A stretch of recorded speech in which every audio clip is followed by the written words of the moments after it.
So today we're going to talk about a project that I've been working on that's been taking a lot of my time and is why I haven't put out as many other episodes as I was planning to. It's just the plot keeps getting thicker. Hi, my name is Jen, and this is Outcasts and Dissidents, New England's History of Misbehavior, where we talk about true crime, real renegades, and rebellious countercultures of New England's past. So I figured I would just do an episode and talk about what I've been working on that's been taking all my time. And anyone who knows me is going to be like, oh God, she's talking about this again some more.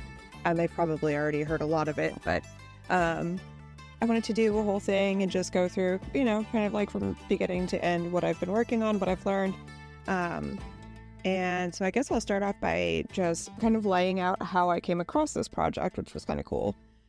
So I work with a local historical society, and our grant writers were working on a grant application, and they wanted to discuss, I should say that we have a jail, an old Victorian jail, that's our museum. And so the grant writers were working on telling some stories about marginalized people who had been incarcerated at one time or another in the jail. And they came across the 1930 census, and they had recently heard me say that back in 1890, there were, almost 100 Black people living in our county. And then by 1930, there was less than half a dozen. It was like 3 or 4. And so when they found a Black person incarcerated in 1930, they were like, well, that's really disproportionate. And they sent me the census. And so I just go over to newspapers.com and I Google the guy's name. They had his name listed as Lorin Roberts. And I came up with like dozens of newspaper articles, and they were wild. And I was like, okay, so this is a whole story. And it's been over a year now, and I'm still doing research and learning about the family and learning about him. Even just spelling his name differently has brought up all kinds of different results for me.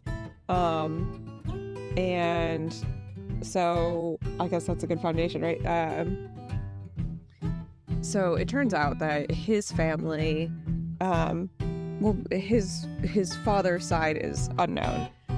He was born out of wedlock. His mom didn't get married until 1906. He was born in 1902. There were like 4 siblings that were before she was married. And they're usually listed as mulatto, whereas the other siblings, the stepdad was definitely Black. And so some of these kids are listed as mulatto, and some of them are listed as Negro or Black or whatever.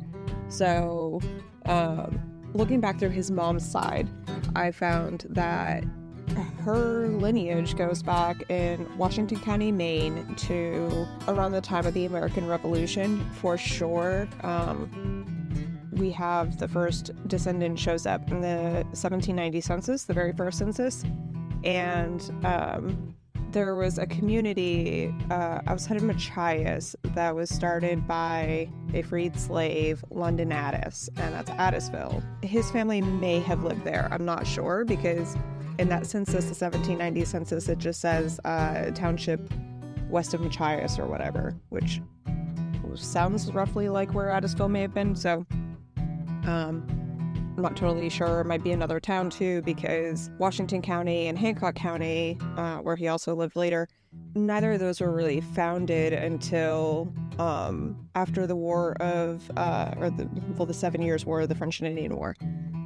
When the British won those, then this area, which was the territory of the Abenaki and the French, ended up becoming British. So we were actually like New England for like 15 years or whatever before the Revolution.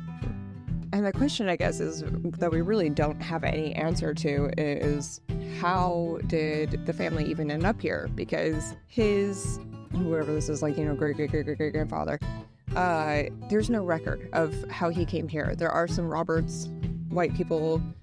Was he with them? Were there not? I mean, Roberts is a fairly common name. It's not that distinctive. So I guess could be slave, could be servant, could have been a pirate for all we know, could have been an escapee, fugitive, refugee of some sort. it's really hard to say. As I in the pirate episode, pirates did love Washington County. It's a fairly remote place. If people wanted to get away for any reason, not just because they were a pirate or whatever, but for any reason, or if they just stood away on a ship and went, oh, this is a nice place, and then winter hit and they realized it wasn't, but they were stuck. So it's hard to say how they actually ended up here. I talked to my friend Vanna Carmona down in Portland, and she has been working for the last decade plus on listing all of the enslaved people she could find, all of the enslavers she could find from Maine up until about 1800, and the name doesn't come up. So that doesn't mean that, he wasn't on that list. It just means that we can't prove it. So we really don't know, and I wouldn't want to say that he was a slave necessarily when he very well may not have been. So going on from there, you go forward a couple of generations, and this one family was a significant part of Addison, Maine's population. So even back then and today, the population hasn't changed that much. There's like 500 or 600 people. And today, sticking with Maine's usually like very, very white population, Addison's population is, 0.5% black these days. There's like 3, but it was actually 3.5% of the population was in 2 households, and this was all the Roberts family. So they were a fairly substantial part of this community's population. Cousins ended up marrying cousins because you had anti-miscegenation laws, or even just the social construct of you shouldn't intermarry. And then, it's a small gene pool. Like, even the white people were pretty incestuous in Washington and Hancock County. Maybe they still are. I don't know. Because, like I said, the populations really are still very small, even today. So, of course, his great-grandmother... Was it his grandmother? It happened a couple of times, actually, where he had cousins marrying cousins. And then, we don't actually know who his father was. I know who he says his father was, and I'm not about to touch it with a 10-foot pole. But he did have theories about that, and photos make it was kind of convincing. I'm not totally convinced I want to open that can of worms, but his mom was a laundress, and his grandmother as well. And so when you have people who do a service like that, that would likely be a service that's targeted at the wealthy. The average person or someone who has less money isn't going to be a target for that type of service. So I would hazard the guess that might be true. And it's also a very common name in that area. But the stepdad who the mother married in 1906 was the son of the Second Great Awakening prophet, Reverend William E. Foy. Now, there's a lot going on with this. I keep reading things that are a little bit confused as to this whole out of wedlock thing. No, Orin was not the father of the baker's dozen. The mother had a baker's dozen with 13 children, of which Lorin was one of them, one of the oldest. But Orin, he was actually emancipated by his father when he was 16. But his father was a traveling prophet, and he started a couple of churches, one down on Mount Desert Island, and he ended up settling in Sullivan, Maine, in Hancock County. And he bought a little bit of land and bought a little bit more land. People thought that he died, but he didn't actually. When the Second Great Awakening didn't happen, or the Second Coming of Christ didn't occur the way that he had prophesied, he didn't die. He just came up to Maine, and he had passed the baton on to one of his proteges or whatever. It was actually a white woman. So the really interesting thing, Orin actually, according to a book that I read recently, they think that he was actually running the lobster pound on Dyer Island. So this family, mostly, they moved around a little bit, but they mostly lived on Dyer Island, which is technically part of Harrington, Maine, but it's more accessible over the water from Millbridge. And this is really interesting. And the story, again, as interesting as the story is about the guy we found in the jail, the whole thing is really interesting with his family because it brings up a lot of the historical points as to what it was like to actually be Black in Maine for a lot of reasons over a period of time. So, like I said, they had the small community where his family was 2 households that were very close together. And then, there's like the township or whatever, like they lived in Addisville, which was a Black community. But there was kind of forms of segregations. Like instead of, these areas are very rural. So instead of having ghettos, everybody's fairly separated. So what they would do is they would send Black families to live on islands or in swamps so that they were in less desirable locations and away from the community, but still able to contribute work basically to the economy of the Maine community without having to be like an actual presence. So they lived on Dyer Island, and even on Dyer Island, I was surprised to find out how many people were actually living on Dyer Island, and that there was a community there up on the northern part. There was a school even with a teacher who had one arm, which is kind of a fun fact. It was only for a few years, but it was in fact during the time that Lorin would have been living on that island and would have been of age to go to that school. But then there was also times where they didn't have enough of a population, and so the kids would go to school on the mainland in Millbridge. So the dad, Orin, stepdad, was running this lobster pound, which for people who don't know is like where they kind of keep lobsters in the ocean but close to shore, like almost like a little wildlife sanctuary or refuge or something. But they just kind of raise them there. And that was actually on the southwest cove. And so the rest of the community was on the north part of the island. So even though they were segregated to this island, they were also segregated from the community on this island. And there was also a time that they lived on Frenchboro, which is actually in Hancock County. But it's a good ways out. It's like 6 miles or something from the mainland. It's actually really far out there. And that is where one of his sisters was born. Her name was Blanche. And so Blanche's story kind of kicks off this adverse experience phase that happened to him in his late teens that I think really set a bad tone for his adulthood. So Blanche was born on Frenchboro in 1917 or 1916.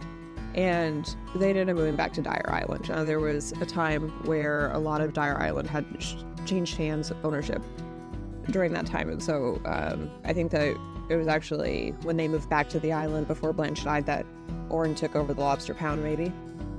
I'm not sure. Documentation's terrible. And even talking to people in Washington County, they're like, I don't know. So they moved. She was born in Frenchboro. They moved back. She was about 1.5 years old, and she got sick. And so Lorin, as I believe he was the oldest son at that time, was sent to shore in Millbridge, probably a paddle boat because it was a long time ago. So he probably had, get in a dory or whatever and paddle over to Millbridge to find a doctor. He couldn't find the doctor. The doctor was out on a call. And I don't know how long he was gone. He might have been gone for a couple of hours or something. I don't know. But when he got back to the island, they were upset with him because he didn't bring the doctor back. But the doctor wasn't around. He couldn't find him. So they put Blanche on the boat, and he goes to take her to shore, and she died on the boat while he was paddling her back to shore.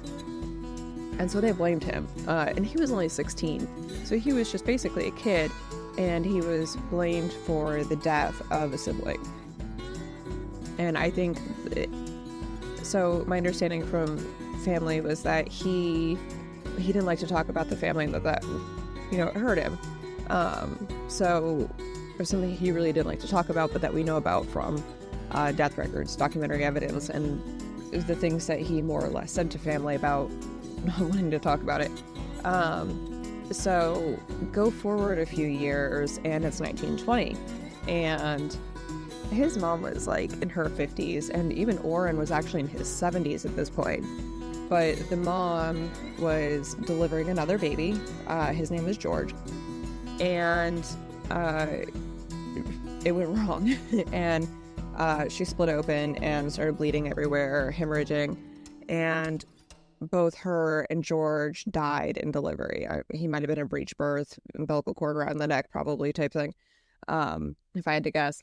And so they both died. And it says that they died in Millbridge, which makes me think that probably, again, they were taken on a boat into town to find the doctor, and they died there. because otherwise I think it would say that they died either on Dyer Island or in Harrington, is my understanding of, the patterns that I've seen in these papers. So, yeah, they both died. And I'm sure because of that experience with Blanche previously, where he was so strongly blamed for that he probably shouldered more of the burden for their deaths. Like there was something that he could have done to prevent them, which, I mean, not really. Like this was a really common thing back then, but also, I mean, this is kind of speculation on my part, but that's just based on my understanding of him not wanting to talk about the family and that type of thing. I think this is what happened. And he also later named his son George, by the way. But 5 days later, Orin died. And it turns out that Orin had chronic interstitial nephritis, kidney disease. And so he died from that, they say, just 5 days later. So that's like 3 deaths in a week. And which is a lot even for then, especially like, I mean, he had a couple of other siblings die. There was a 5-month-old that died from cholera. I think it was like 1915. So it's not that they weren't familiar with the death of children or anything, but it's both of his parents and a sibling all died at one time. And I'm sure witnessing the death with the delivery would have been absolutely horrific. It's never great when people bleed to death. So I think that was probably really traumatic for everyone involved. And then later that same year, his closest brother, Donis, died. Both of them in the 1920 census show up as being teamsters, and Dyer Island was actually commonly harvested for lumber. It was clear cut over and over again by these paper companies and logging companies. Later, after this family left, it was always like Polish lumbermen that lived there. So he basically would have lost, like half of his family in the year of 1920. Some of the kids went on to live with their grandmother in the swamp in Millbridge. She lived to be actually like 95. She lived from the 1840s to 1940s. And, she must have been a badass. And so a lot of the kids, like I said, they had a total of 13 kids. So, there was, I think 9 of them were around by this time. And so some of them, it looks like, actually went to school in Bangor, a couple of the boys. Some of the other kids stayed with the grandmother. Some of the kids even stayed with the grandmother like their whole lives. They never moved out and got married or anything like that. They just stayed at the house. And so even all of his life, he would go back and he would visit her in Millbridge. All these times where he desperately needed somewhere to go, he would a lot of times end up back around grandma's house. He also had enlisted in the draft for World War I. And from what I had read about him later on, I was totally convinced he was like a battle-hardened veteran and had been through all of this stuff. But that wasn't what happened at all. It turned out that he actually had enlisted for the draft, but was never sent to war. I don't even think that like any Black men served in World War I from Maine at all, as far as I could tell. I found a book and it was like, it was like, enlisted for service, white. And it went through pages and pages and pages and pages of people who had been enlisted. And I was like, is that a reference to race? And then I get to the end of it and it's like enlisted for service, Black, and there's nothing. And so I don't know what happened there, but I'm pretty sure there were actually no Black men in World War I from Maine. So, and at that time it said when he enlisted for the draft, it said that he was working at a sardine factory in Southwest Harbor on Mount Desert Island in Hancock County. And so that place it's called Addison's, or was called Addison's. And it was a place that people a lot of times from Washington County would actually come to work in the summer and make a lot of money. I mean, they actually made really good money, even though they worked a gazillion hours and, it was like nonstop and it was horrible work. Like just imagine packing sardines, like disgusting.